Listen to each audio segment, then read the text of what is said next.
Gaurav railway station கிட்ட கோபி ஆலு பராட்டாவை தயார் செஞ்சு வித்துட்டு இருப்பாரு. வாங்க வாங்க, சூடான கோபி ஆலு பரோட்டாவை சாப்பிடுங்க. கௌரவோட வீட்ல அவங்க அம்மா, மனைவி அப்புறம் ஒரு பொண்ணு இருந்தாங்க. கௌரவ் காலையில இருந்து சாயந்தரம் வரை உழைச்சுக்கிட்டு இருப்பாரு. ஆனாலுமே கூட அவரால தன்னோட ஏழ்மையில இருந்து வெளியில வர முடியல. கேளுங்க, கோபி ஆலு பராட்டாவை செய்யறதுக்கு நிறைய செலவாகுது. நீங்க ஒரு வேலை செய்யுங்க, நீங்க சாதா பராட்டாவை வித்து பாருங்க. இதால நம்மளுக்கு செலவும் கம்மியாகும், லாபமும் நிறைய கிடைக்கும். இல்லை, நான் அப்படி பண்ண மாட்டேன். சாதாரண பரோட்டா சாப்பிட யாரும் விரும்ப மாட்டாங்க. அப்பா கோபி ஆலு பரோட்டாவை தான் செஞ்சு வித்துக்கிட்டு இருந்தாரு. அதனால நானும் அதையே தான் செய்ய போறேன். கௌரவ் கிட்ட விதவிதமான கஸ்டமர்ஸ் இருந்தாங்க. அவங்களுக்கு விதவிதமான டிமாண்ட்ஸும் இருந்தது. அட அண்ணே, பரோட்டா மட்டும் இல்லை, கோபி ஆலுவையும் கொஞ்சம் அதிகமாக வச்சு கொடுங்க. அப்புறம் எனக்கு பரோட்டா கூட காய்கறி வேணும். எனக்கு பரோட்டா கூட ஊறுகாய் வச்சு கொடுண்ணா. எனக்கு பரோட்டா கூட தயிர் வச்சு கொடு. கௌரவ் சில வாட்டி அவரோட கஸ்டமர்ஸோட டிமாண்ட்ஸ் கேட்டு வெறுத்து போயிட்டு இருப்பாரு. ஒருவேளை உங்களுக்கு பரோட்டா கூட காய்கறி வேணும்னா நீங்கள் தனியாக பணம் கொடுக்கணும். என்னால் தனியாக பணம் கொடுக்க முடியாது. பாத்தீங்களாப்பா, பாத்தீங்களா, இந்த கௌரவ் காய்கறிக்கு தனியாக பணம் கேட்குறா. வாங்க வாங்க, நாம் யாரும் இந்த கடையில் சாப்பிட வேணாம். அட ஒரு நிமிஷம், நீங்கள் எங்கே போகிறீங்க? கொஞ்சம் பொறுங்க. ஒரு நாள் கௌரவ் ரொம்பவே மனசுடைஞ்சு போய் வீட்டுக்கு வந்தான். என்னாச்சு? வர வர கஸ்டம்ஸ் வர்றது கொஞ்சம் கொஞ்சம் குறைஞ்சிக்கிட்டே போகுது. ஜனங்களுக்கு பணம் கொடுக்க விருப்பம் இல்லை. ஆனால் தயிர், ஊறுகாய், காய்கறி, ஆலு எல்லாமே கேட்குறாங்க. வாங்க எங்கேயாவது சுத்தி பார்க்க போலாம், கொஞ்சம் மூடு கூட ஃப்ரெஷ் ஆயிடும். நம்ம கிட்ட டூரிஸ்ட் பிளேஸுக்கு போகிற அளவுக்கு எந்த பணமும் கிடையாது. அதனால முன்னாடியே வீட்டுக்கு நம்ம போகலாம். கௌரவ் சுத்தி பார்க்கறதுக்கு மாமியாரோட ஊருக்கு போனாரு. அது ஒரு கிராமம். வழியில கௌரவ்க்கும் கௌரவோட மனைவிக்கு ரொம்ப தாகம் எடுத்தது. அவங்களுக்கு எங்கிருந்தோ நீர்வீழ்ச்சியோட சத்தம் கேட்டது. இந்த அருவியோட சத்தம் கிழக்கு திசையிலிருந்து வருது. கௌரவும் அவரோட மனைவியும் கிழக்கு பக்கம் போனாங்க. அவங்களுக்கு புதர்களுக்கு பின்னாடி நீர்வீழ்ச்சி தென்பட்டது. இந்த அருவி பார்க்க ரொம்ப அழகா இருக்கு. கௌரவும் கௌரவோட மனைவியும் தண்ணியை குடிச்சு அவங்களோட தாகத்தை தீர்த்துக்கிட்டாங்க. அதோடவே கை காலையும் கழுவிக்கிட்டாங்க. அவங்க அந்த இடத்துல இருந்து கிளம்புறப்போ யாரோ வழியில துடிச்சிட்டு இருக்கிற மாதிரி ஒரு குரல் அவங்களுக்கு கேட்டது. இந்த சத்தம் நீர்வீழ்ச்சிக்கு பின்னாடில இருந்து வருது. அருவிக்கு உள்ள நான் குதிச்சு பார்க்கணும். அப்போதான் அங்கே என்ன இருக்குன்னு நமக்கு தெரியும். ஆனா நீர்வீழ்ச்சிக்குள்ள நுழையிறது ஆபத்தா கூட இருக்கலாம்ல. இது ஏதாவது டிராப்பா கூட இருக்கலாம்ல. அப்பதான் நீர்வீழ்ச்சியில இருந்து ஒரு குரல் கேட்டது. நான் எதுக்காகவும் இங்கே வலை வீசல. என்ன காப்பாத்துங்க. நான் ஒரு சாமியார். என்ன இங்கிருந்து விடுதலை பண்ணுங்க. நான் கண்டிப்பா அந்த அருவிக்குள்ள போய் பார்க்க போறேன். ஒருவேளை நான் அதுக்குள்ள மாட்டிக்கிட்டா என்ன மாதிரி யாராவது உதவி செய்வாங்கன்னு எதிர்பார்ப்பேன் இல்லையா? கௌரவ் நீர்வீழ்ச்சிக்குள்ள போனான். அங்க பார்த்தா ஒரு முனிவர் முள்ளால இருக்கிற ஒரு தூணுக்கு கட்டப்பட்டு இருந்தாரு. அவரோட முதுகுல இருந்து ரத்தம் வழிஞ்சுக்கிட்டு இருந்தது. நீங்க யாரு? இங்க எப்படி மாட்டிக்கிட்டீங்க? நான் உன்கிட்ட எல்லாத்தையும் சொல்றேன். முதல்ல என்ன விடுதலை பண்ணு. கௌரவ் அந்த கட்டுகளை அவுத்தாரு. முனிவர் விடுதலை அடைஞ்சாரு. உனக்கு ரொம்ப ரொம்ப நன்றி. நான் ஒரு சாமியார். என்கிட்ட சில சக்திகள் இருக்கு. மனுஷனோட விருப்பம் என்னன்னு தெரிஞ்சுக்கிட்டு என்னால் நிறைவேற்ற முடியும். ஜனங்க என்னுடைய சக்தியை தவறாக பயன்படுத்த ஆரம்பிச்சிட்டாங்க. நான் அவங்களோட பேச்சை ஒத்துக்காத போது என்னை இங்கே கூட்டிகிட்டு வந்து இந்த மாதிரி அடித்து வச்சுட்டாங்க. ஒருவேளை உங்ககிட்ட உண்மையிலேயே சக்தி இருக்குது அப்படின்னா நீங்கள் ஏன் அதை பயன்படுத்தி வெளியே வரலை? நான் என்னுடைய சக்திகளை எனக்காக எப்போவுமே பயன்படுத்தக்கூடாது. சரிங்க சாமி, அப்போ நான் கிளம்புறேன். நான் என்னுடைய மாமியார் வீட்டுக்கு போகணும். ரொம்ப லேட் ஆகுது. அரே, நீ ஏன் வெறும் கையை வீசிக்கிட்டு போகிற? நீ எனக்கு உதவி செஞ்சுருக்க. நான் இப்போ உனக்கு உதவி செய்ய விருப்பப்படுறேன். ஒரு வேளை உனக்கு ஏதாவது வேணும் அப்படின்னா அதை கேளு. இல்லை சுவாமி, நான் என்னுடைய வாழ்க்கையில் கடினமாக உழைச்சி தான் சம்பாதிக்கணும்னு நினைக்கிறேன். கௌரவ் சொன்னதை கேட்டு முனிவர் சந்தோஷப்பட்டாரு. அவரு மனசுக்குள்ளேயே கௌரவ்க்கு ஆசீர்வாதத்தை கொடுத்தாரு. கௌரவ் மாமியாரோட ஊர்ல இருந்து திரும்ப வந்ததுக்கு அப்புறம் அவரு திரும்ப அவரோட கோபி ஆலு பராட்டா பிசினஸ் ஆரம்பிச்சாரு. வாங்க வாங்க, சூடான சுவையான ஆலு கோபி பரோட்டாவை சாப்பிடுங்க. வாங்க ஐயா, வாங்க. கஸ்டமர்ஸ் திரும்ப அவங்களோட டிமாண்ட்ஸை கேட்க ஆரம்பிச்சாங்க. அட இங்க பாருப்பா, பரோட்டா கூட காய்கறியே வேணும். ஆனா காய்கறி இல்லைங்க. அப்பதான் திடீர்னு அந்த ஆளோட பராட்டால இருந்து பொரியல் வெளியில வந்தது. எனக்கு பரோட்டா கூட தயிர் வேணும். என்கிட்ட தயிர் இல்லையே. ஆனா திடீர்னு அந்த கஸ்டமரோட பராட்டால இருந்து தயிர் வெளியில வந்தது. எனக்கு பரோட்டா கூட ஊறுகாய் வேணுப்பா. ஆனா என்கிட்ட ஊறுகாய் இல்லையே. அப்பதான் மூணாவது கஸ்டமரோட பிளேட்ல பராட்டால இருந்து ஊர்கா வெளியில வந்தது. அங்க இருக்கிறவங்க எல்லாரோட மூளையும் குழம்பிடுச்சு. அட இங்கே என்ன நடக்குது? நான் இவங்க 3 பேருக்கு ஊறுகாய் தயிர் காய்கறி கொடுக்கலையே. ஆனால் இது எல்லாமே அவங்கவுங்க பிளேட்டில் எப்படி வந்துச்சு? அப்பதான் கௌரவ் இதுக்கு முன்னாடி நீர்வீழ்ச்சி கிட்ட காப்பாத்தின அதே முனிவர் அந்த இடத்துக்கு வந்தாரு. இங்கே பாருப்பா, 2 பரோட்டா கொடுப்பா, தயிர் ஊறுகாய் காய்கறியே கொடு. இப்படி சொல்லிட்டு முனிவர் மறைஞ்சு போயிட்டாரு. இந்த அற்புதங்கள் எல்லாம் அந்த முனிவரால தான் நடக்குதுன்னு கௌரவ்க்கு இப்ப புரிய வந்தது. கௌதமோட வண்டி கிட்ட கஸ்டமர்ஸ் கூட்டம் கூட்டமா நின்னுட்டு இருந்தாங்க. எல்லாருமே பராட்டா சாப்பிட்றதுக்காக வந்தாங்க. அவங்க பராட்டா கூட பொரியல், தயிர், ஊர்கா இப்படி அவங்க எது கேட்டாலும் அது அந்த பராட்டால இருந்து வெளியில வந்து அவங்களோட பிளேட்ல வந்துரும். கௌரவ் நேர்மையா பராட்டாக்கான காசு மட்டும் வாங்கிக்கிட்டு இருந்தாரு. சில நாட்கள்லயே கௌரவ் பெரிய பணக்காரர் ஆயிட்டாரு. கௌரவ் எல்லார்கிட்டயும் நடந்த உண்மைய சொன்னாரு. அதாவது ஒரு முனிவரால தான் இந்த அற்புதங்கள் நடக்குதுன்னு சொன்னாரு. அவரை தான் கௌரவ் நீர்வீழ்ச்சி பின்னாடி கைதா இருக்கும்போது விடுவிச்சாரு. அப்புறம் அந்த முனிவர் அந்த நீர்வீழ்ச்சி கிட்டயே உட்கார்ந்து தவம் செஞ்சுக்கிட்டு இருந்தாரு. கௌரவுக்கு பக்கத்திலேயே தீபக்ன்ட்டு ஒருத்தன் பராட்டா தள்ளு வண்டியை வச்சிட்டு இருந்தான். அவனும் பராட்டாவை தான் வித்துட்டு இருந்தான். அவன் என்ன நினைச்சானா, அவனும் அந்த முனிவர் கிட்ட இருந்து ஆசீர்வாதத்தை வாங்கினா கௌரவ் மாதிரியே பணக்காரனா மாறலான்னு நினைச்சான். தீபக் கௌரவ் கிட்ட பேச்சு கொடுத்து பேச்சு வாக்குலயே அந்த முனிவர் எந்த இடத்துல இருக்காருன்னு தெரிஞ்சுக்கிட்டான். தீபக் துப்பாக்கிய புடிச்சுக்கிட்டு அந்த முனிவர் கிட்ட போனான். நீ யாருப்பா? இங்கே என்ன பண்ணுற? வாய மூடு. என் பேரு தீபக். நான் கௌரவோட கடைக்கு பக்கத்தில் கடை வச்சிருக்க. நீ அவனுக்கு வரம் கொடுத்து ரொம்ப பெரிய தப்பு பண்ணிட்ட. நீ தப்பாக புரிஞ்சுக்கிட்டு இருக்க. கௌரவ் நிஜமாவே ரொம்ப நல்ல பையன். நான் அவனுக்கு எந்த ஒரு வரமும் கொடுக்கல. எப்போவுமே நல்லா இரு அப்படின்னு நான் உனக்கு ஆசீர்வாதம் பண்ணேன். என்கிட்ட சும்மா அதிகமாக பேசாத கிழவா. ஒழுங்கு மரியாதையா எனக்கும் அந்த மாதிரி வரம் கொடு. அப்படி இல்லைனா இப்போவே உன்னை கொன்று போட்டுருவேன். அந்த மாதிரி எல்லாம் யாராலையும் ஆசீர்வாதம் பண்ண முடியாதுப்பா. நீ சொன்னா கேட்க மாட்ட போல. தீபக் முனிவரோட கழுத்தை பிடிச்சுக்கிட்டான். அவன் அவரோட கழுத்தை நசுக்கிக்கிட்டே இப்படி சொன்னான். உடனே ஆசீர்வாதம் பண்ணு, இல்லைனா உன் உயிரை எடுத்துடுவ. சரி, நான் உன்னை ஆசீர்வதிக்கிறேன். அடுத்த நாள் தீபக் ரொம்பவே சந்தோஷமா அவனோட பிசினஸ் ஆரம்பிச்சான். தீபக் கஸ்டமர்ஸோட பிளேட்ல பராட்டாவை வச்சு கொடுத்தப்போ அந்த பிளேட்ல பராட்டா மேல பாம்புகள் இருந்தது. தீபக் கஸ்டமர்ஸோட பிளேட்ல எத்தனை வாட்டி பராட்டாவை வச்சாலும் எல்லா வாட்டியும் பாம்புகள் தான் வந்தது. கஸ்டமர்ஸ் தீபக் கிட்ட இருந்து பராட்டாவை வாங்குறதே நிறுத்திட்டாங்க. எல்லா கஸ்டமர்ஸும் கௌரவ் கிட்ட இருந்து தான் பராட்டாவை வாங்கிக்கிட்டு இருந்தாங்க. கௌரவ் கஸ்டமர்ஸோட கூட்டம் ரொம்பவே கூடிச்சுன்ற விஷயத்த கவனிச்சான். அதனால 2 வேலைக்காரங்களை வச்சுக்கிட்டு கௌரவ் ஒரு ரெஸ்டாரண்ட்டை ஓபன் பண்ணாரு. இப்படி தன்னோட நேர்மை அப்புறம் உழைப்பினால பிசினஸ்ல முன்னேறி ரொம்ப சந்தோஷமா வாழ்ந்தாரு. அப்துல் ஒரு பிரமாதமான சமையல்காரர். அவரு சுல்தான் மியா ஹோட்டல்ல தந்தூரி செஞ்சுக்கிட்டு இருந்தாரு. எனக்கு ஒரு தந்தூரி பார்சல் கொடுங்க. இதோ தந்துடுறேன். அப்துல் என்ன, உங்க கையால செய்யற தந்தூரியை பத்தி சொல்லவே தேவையில்ல. நானும் நிறைய ஹோட்டல்ல தந்தூரி சாப்பிட்டிருக்கேன். ஆனா உங்க கையில இருக்கிற கைப்பக்குவம் வேற எங்கேயுமே கிடையாதுண்ணே. நன்றி. என்னுடைய தந்தூரி உங்களுக்கு பிடிச்சிருக்கே, அதுவே சந்தோஷம். அப்துல் பல வருஷங்களா இதே ஹோட்டல்ல தான் வேலை பார்த்துட்டு இருந்தாரு. எல்லாமே நல்லபடியா போயிட்டு இருந்தது. அப்புறம் ஒரு நாள் சுல்தான் மியாவோட பையன் ஹப்சல் ஹோட்டலை பாத்துக்கிற பொறுப்பை ஏத்துக்கிட்டான். தம்பி, உங்க ஹோட்டல் தந்தூரி உண்மையிலேயே சூப்பரே. எனக்கு தெரியும். நிறைய கஸ்டமர்ஸ் அப்துல் அண்ணன் தந்தூரி பத்தி பாராட்டுறாங்க. இத கேட்டுட்டு அப்துல் சிரிச்சாரு. அவருக்கு ஹப்சல் மைண்ட்ல இருக்கிற குறுக்குத்தனமான புத்தி என்னன்னு தெரியாது. ஹப்சல் என்ன யோசிச்சு வச்சிருந்தான்னா, அதாவது அவன் தந்தூரி கவுண்டரை பெருசாக்கலாம்னு நினைச்சான். இன்னும் நிறைய சமையல்காரங்களை வைக்கணும்னு நினைச்சான். அப்துல் அண்ணன், இன்னும் நீங்க சில சமயக்காரங்களுக்கு உங்களை மாதிரி தந்தூரி செய்ய கத்து கொடுக்கணும். அது என்னன்னா, நான் தந்தூரி கவுண்டரை பெருசாக்க போறேன். அப்பதான் என்னால நிறைய ஆர்டர் எடுக்க முடியும். நிச்சயமா தம்பி, நான் எல்லா சமயக்காரங்களுக்கும் சொல்லி கொடுக்கறேன். இத கேட்டதும் ஹப்சல் சந்தோஷப்பட்டான். கொஞ்ச நாளைக்கு அப்புறம் தந்தூரி கவுண்டர் பெருசாச்சு. இன்னும் 2 சமையல்காரங்க அந்த கவுண்டருக்கு வந்துட்டாங்க, அல்தாஃப் அப்புறம் அர்பாஸ். இப்ப என்ன கவனமா பார்த்து கத்துக்கங்க. என்ன மாதிரியே நல்லா தந்தூரி செஞ்சீங்கன்னா கஸ்டமர்ஸ் உங்களையும் பாராட்டுவாங்க.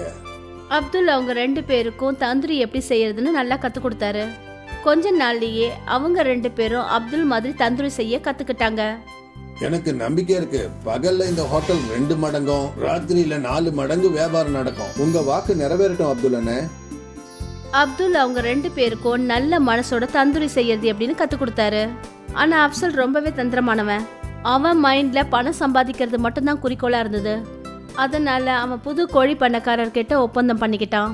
இந்த கோழி பண்ணக்காரன் அப்சலுக்கு செத்து போன கோழிங்களை குறைஞ்ச விலைக்கு விற்க ஆரம்பிச்சான். அதனால அப்சலோட லாபம் அதிகமாச்சு.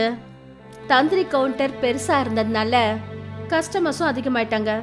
எல்லாமே நல்லபடியா தான் போயிட்டு இருந்தது. ஆனா ஒரு நாள் அப்துல் அன்னைக்கு அந்த ஹோட்டல்ல ராத்திரி பகல்னு பார்க்காம இருந்தாரு. அப்பதான் அந்த ஹோட்டலோட முதலாளி சுல்தான் அங்க வந்தாரு. கண்ணா அப்சல், ஹோட்டல் எப்படிப்பா போயிட்டு இருக்கு? நல்லா போகுதுப்பா. அது சரி, நம்ம கோழி வாங்குற பண்ணைய மாத்திட்டேன்னு கேள்விப்பட்டேன். ஆமாப்பா, இந்த புது பண்ணக்காரரு குறைஞ்ச விலையிலேயே கோழிகளை நம்மளுக்கு சப்ளை பண்றாரு. அப்படியா? அது எப்படி? ஏன்னா அந்த கோழிங்க ஏற்கனவே செத்து போனதுங்க.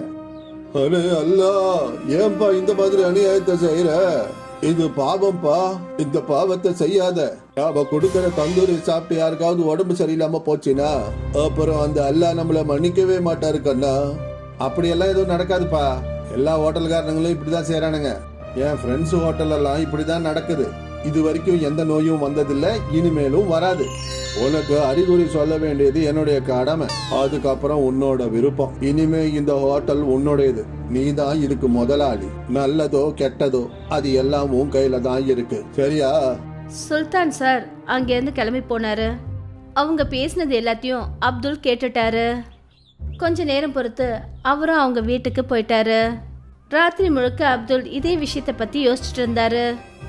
ஜனங்க உயிரோட விளையாடுற இடத்துல நான் இனிமே வேலை செய்ய மாட்டேன். இது ரொம்பவே பாவம். ஆனா முதலாளி பையன் நான் சொல்றத கேட்க மாட்டாரு. பேசாம இந்த வேலையை விட்டுடலான்னு எனக்கு தோணுது. இப்ப அப்துல் என்ன யோசிச்சாருன்னா, சுல்தான் ஹோட்டல்ல சமைக்கிற வேலையை விட்டுடலான்னு யோசிச்சாரு. மறுநாள் காலையில அவரு ஹோட்டலுக்கு போனாரு.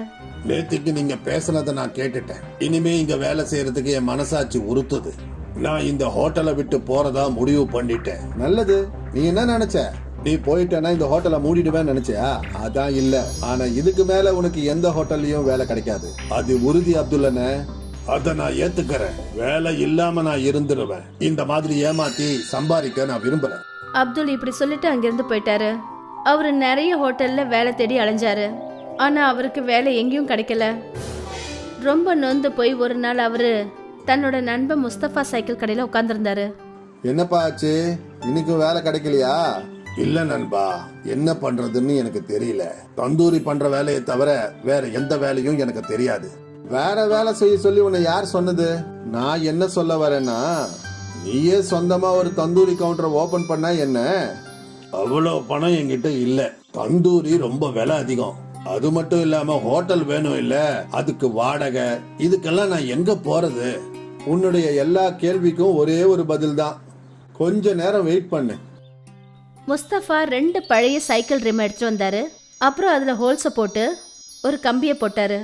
இந்தா ரெடி ஆயிடுச்சு. என்ன இது? புரிய வைக்கிறேன். முஸ்தபா கிட்ட ஒரு தள்ளி வண்டி இருந்தது. முஸ்தபா அந்த கைவண்டிக்கு மேல இருந்த மரத்தை உடைச்சு எடுத்தாரு. அப்புறம் இந்த தந்தூரை அந்த கைவண்டியில ஃபிக்ஸ் பண்ணாரு. இப்போ இதுக்கு கீழே அடுப்பு கறிய பத்த வை. அப்புறம் இத சுத்தி சுத்தி தந்தூரி பண்ண. அடேங்கப்பா, இது ரொம்ப நல்லா இருக்கே. இத எப்படி யோசிச்ச? உனக்கு உதவி செய்யணும்னு நினைச்சேன். அதான் யோசனை தானா வந்துருச்சு.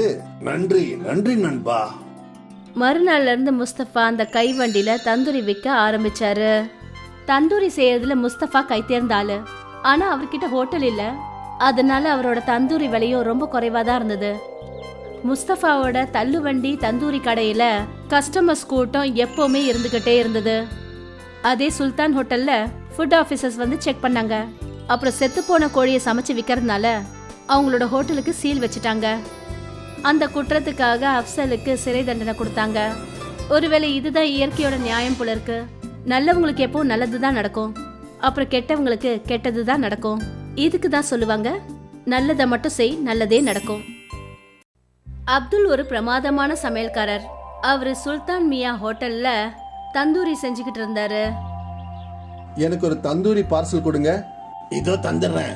அப்துல் என்ன, உங்க கையால செய்யற தந்தூரியை பத்தி சொல்லவே தேவையில்ல. நானும் நிறைய ஹோட்டல்ல தந்தூரி சாப்பிட்டிருக்கேன். ஆனா உங்க கையில இருக்கிற கைப்பக்குவம் வேற எங்கேயுமே கிடையாதுண்ணே. நன்றி. என்னுடைய தந்தூரி உங்களுக்கு பிடிச்சிருக்கே, அதுவே சந்தோஷம்.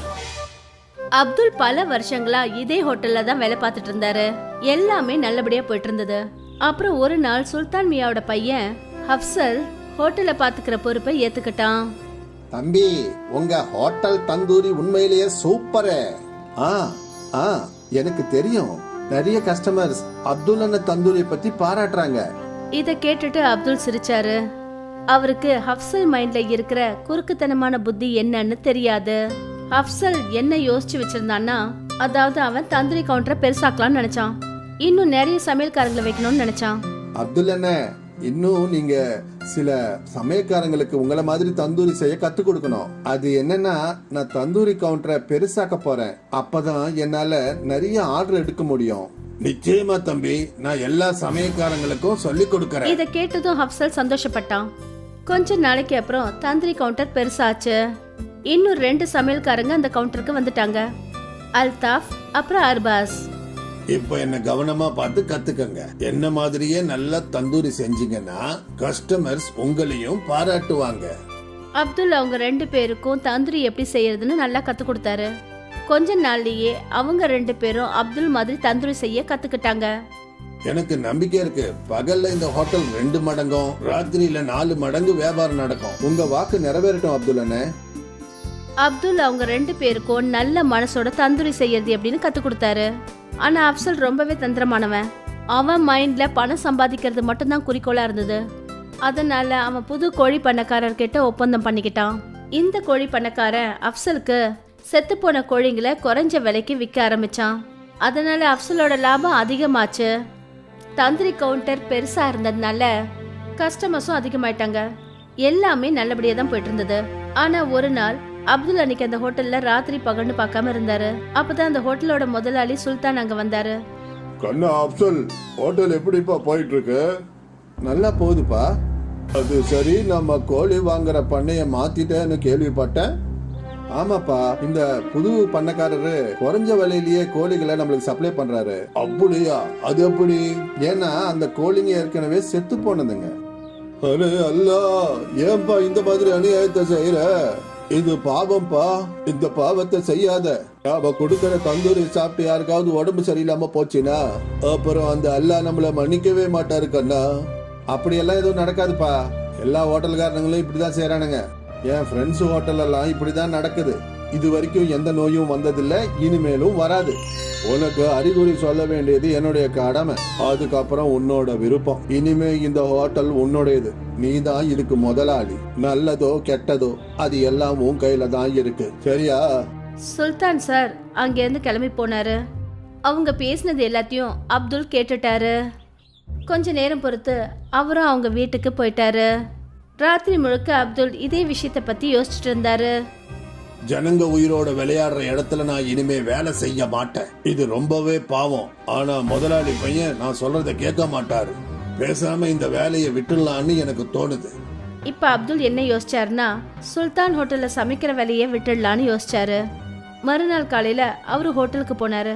நேத்திக்கு நீங்க பேசுனதை நான் கேட்டுட்டேன். இனிமே இங்க வேலை செய்யறதுக்கு என் மனசாட்சி உறுத்துது. நான் இந்த ஹோட்டலை விட்டு போறதா முடிவு பண்ணிட்டேன். நல்லது. நீ என்ன நினைச்ச? நீ போயிட்டேன்னா இந்த ஹோட்டலை மூடிடுவேன்னு நினைச்சியா? அதான் இல்ல. ஆனா இதுக்கு மேல உனக்கு எந்த ஹோட்டல்லையும் வேலை கிடைக்காது. அது உறுதி அப்துல்லண்ணே. அத நான் ஏத்துக்கிறேன். வேலை இல்லாம நான் இருந்துருவேன். இந்த மாதிரி ஏமாத்தி சம்பாதிக்க நான் விரும்புறேன். அப்துல் இப்படி சொல்லிட்டு அங்கிருந்து போயிட்டாரு. அவரு நிறைய ஹோட்டல்ல வேலை தேடி அலைஞ்சாரு. ஆனா அவருக்கு வேலை எங்கேயும் கிடைக்கல. ரொம்ப நொந்து போய் ஒரு நாள் அவரு தன்னோட நண்பன் முஸ்தபா சைக்கிள் கடையில உட்கார்ந்திருந்தாரு. என்னப்பா ஆச்சு? இன்னைக்கு வேலை கிடைக்கலையா? இல்ல நண்பா, என்ன பண்றதுன்னு எனக்கு தெரியல. தந்தூரி பண்ற வேலையை தவிர வேற எந்த வேலையும் எனக்கு தெரியாது. வேற வேலை செய்ய சொல்லி உன்னை யார் சொன்னது? நான் என்ன சொல்ல வரேன்னா, நீயே சொந்தமா ஒரு தந்தூரி கவுண்டர் ஓபன் பண்ணா என்ன? அவ்வளவு பணம் என்கிட்ட இல்ல. தந்தூரி ரொம்ப விலை அதிகம். அது மட்டும் இல்லாம ஹோட்டல் வேணும் இல்ல, அதுக்கு வாடகை, இதுக்கெல்லாம் நான் எங்க போறது? உன்னுடைய எல்லா கேள்விக்கும் ஒரே ஒரு பதில் தான். கொஞ்ச நேரம் வெயிட் பண்ணு. முஸ்தபா 2 பழைய சைக்கிள் ரிம் எடுத்துட்டு வந்தாரு. அப்புறம் அதுல ஹோல்ஸ போட்டு ஒரு கம்பியை போட்டாரு. இந்தா ரெடி ஆயிடுச்சு. என்ன இது? புரிய வைக்கிறேன். முஸ்தபா கிட்ட ஒரு தள்ளி வண்டி இருந்தது. முஸ்தபா அந்த கைவண்டிக்கு மேல இருந்த மரத்தை உடைச்சு எடுத்தாரு. அப்புறம் இந்த தந்தூரை அந்த கைவண்டியில ஃபிக்ஸ் பண்ணாரு. இப்போ இதுக்கு கீழே அடுப்பு கறிய பத்த வை. அப்புறம் இத சுத்தி சுத்தி தந்தூரி பண்ண. அடேங்கப்பா, இது ரொம்ப நல்லா இருக்கே. இதை எப்படி யோசிச்ச? உனக்கு உதவி செய்யணும்னு நினைச்சேன். அதான் யோசனை தானா வந்துருச்சு. நன்றி நன்றி நண்பா. மறுநாள்ல இருந்து முஸ்தபா அந்த கைவண்டியில தந்தூரி விற்க ஆரம்பிச்சாரு. தந்தூரி செய்யறதுல முஸ்தபா கை தேர்ந்த ஆளு. ஆனா அவர்கிட்ட ஹோட்டல் இல்ல. அதனால அவரோட தந்தூரி விலையும் ரொம்ப குறைவா தான் இருந்தது. முஸ்தபாவோட தள்ளுவண்டி தந்தூரி கடையில கஸ்டமர்ஸ் கூட்டம் எப்பவுமே இருந்துகிட்டே இருந்தது. அதே சுல்தான் ஹோட்டல்ல ஃபுட் ஆபீசர்ஸ் வந்து செக் பண்ணாங்க. அப்புறம் செத்து போன கோழியை சமைச்சு விற்கிறதுனால அவங்களோட ஹோட்டலுக்கு சீல் வச்சுட்டாங்க. அந்த குற்றத்துக்காக அப்சலுக்கு சிறை தண்டனை கொடுத்தாங்க. ஒருவேளை இதுதான் இயற்கையோட நியாயம் போல இருக்கு. நல்லவங்களுக்கு எப்போ நல்லதுதான் நடக்கும், அப்புறம் கெட்டவங்களுக்கு கெட்டதுதான் நடக்கும். இதுக்கு தான் சொல்லுவாங்க, நல்லதை மட்டும் செய், நல்லதே நடக்கும். ரமாகாந்த் ஒரு டாபா ஓனர். அவரோட டாபா ஹைவேல இருந்தது. அதனால அங்க கஸ்டமர்ஸ் கூட்டம் எப்பவுமே இருந்துட்டு இருக்கும். அண்ணே, ஒரு சோலைப்புரி, ஒரு புலாவ், ஒரு தால் கிச்சடி, கொஞ்சம் சீக்கிரமாக கொடுங்க. சரி சரி, நீங்கள் வந்து உட்காருங்க. ரமாகாந்த் அவரோட டாபால நிறைய நேரம் வேலை செஞ்சுக்கிட்டு இருப்பாரு. அப்புறம் நைட் ரொம்ப லேட்டா திரும்ப வீட்டுக்கு போனப்போ அவரோட பொண்ணு நீலிமா அவருக்காக வெயிட் பண்ணிக்கிட்டு இருப்பா. நீ இன்னும் தூங்கலையா?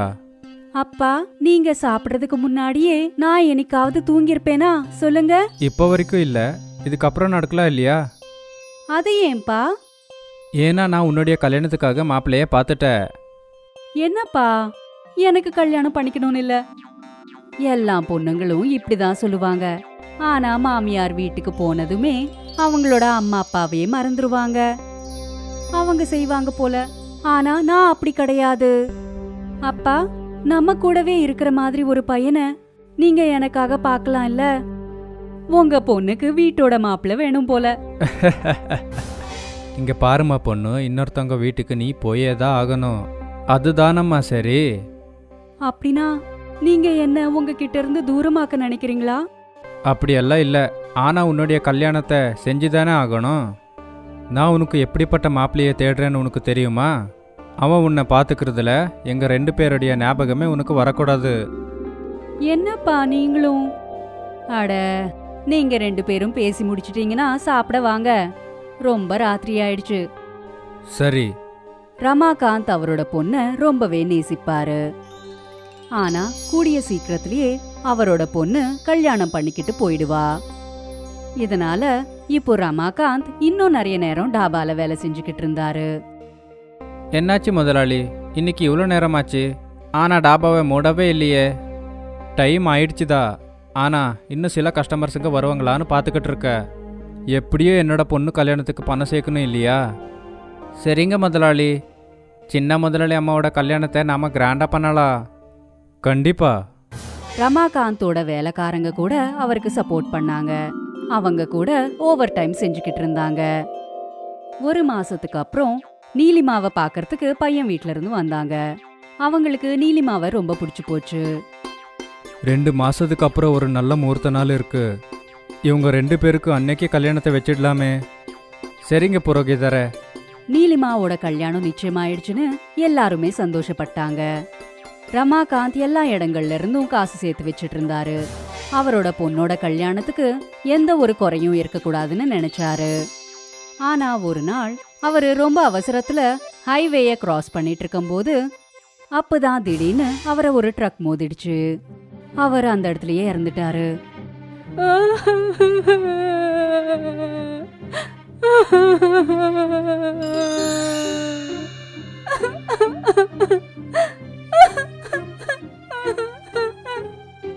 எந்த வீட்ல கல்யாணம் நடந்திருக்கணுமோ இப்போ அந்த வீட்ல சாவு நடந்திருக்கு. வீட்டோட தலைவரே இறந்துட்டாரு. சரிதா நீலிமாக்கு யாருமே இல்ல. கொஞ்ச நாளுக்கு அப்புறம் கிஷோர் ரமாகாந்த் வீட்டுக்கு வந்தான். அக்கா, உங்க வீட்டுக்காரர் என்கிட்ட 2 லட்ச ரூபாய் கடன் வாங்கியிருந்தாரு. பொண்ணோட கல்யாணத்துக்கு வேணும்னு. கல்யாணம் முடிஞ்சது கொடுக்குறேன்னாரு. ஆனால் இப்போ அவர் தான் இல்லையே. அப்படின்னா என் பணத்தை யார் கொடுப்பாங்க? அண்ணன் அவர் இத பத்தி என்கிட்ட எதுவுமே சொல்லல. அதெல்லாம் எனக்கு தெரியாது. முதல்ல சொல்லுங்க, என் பணத்தை யார் திருப்பி கொடுப்பாங்க? நான் திரும்ப தரேன். எங்க அப்பாவோட எல்லா கடனையும் நான் தீர்த்து வைக்கிறேன். நீங்க எனக்கு 6 மாசம் டைம் கொடுங்க போதும். சரிம்மா, நான் 6 மாசத்துக்கு அப்புறம் திரும்பி வருவேன். ஆனா அதுக்குள்ள பணத்தை ரெடி பண்ணி வச்சிருங்க. சரிதா தலைய பிடிச்சு உக்காந்துக்கிட்டா.